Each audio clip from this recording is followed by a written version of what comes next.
When it comes to safety, I make it my main focus when flying. I make sure that I can get the data that my clients need.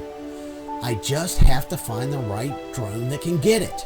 For me, my drone has to be reliable, durable, easy to use, have enough airtime to complete the mission, and be able to handle multiple missions. Being successful means that all of my missions are safe and repeatable. I have developed the proper procedures for a variety of different types of operations. So let's get the necessary information required and learn how to deal with a variety of issues. Those issues can be operational, environmental, or regulatory.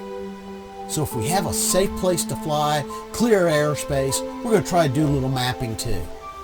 So let's set up a safe launching zone, develop a flight plan, determine if we need a crew, take off and inspect the property. We're going to run through some shots, and I'm going to show you how to make your presentations exciting. We're going to land safely and then give ourselves a debriefing on what we learned. So join me for flight operations.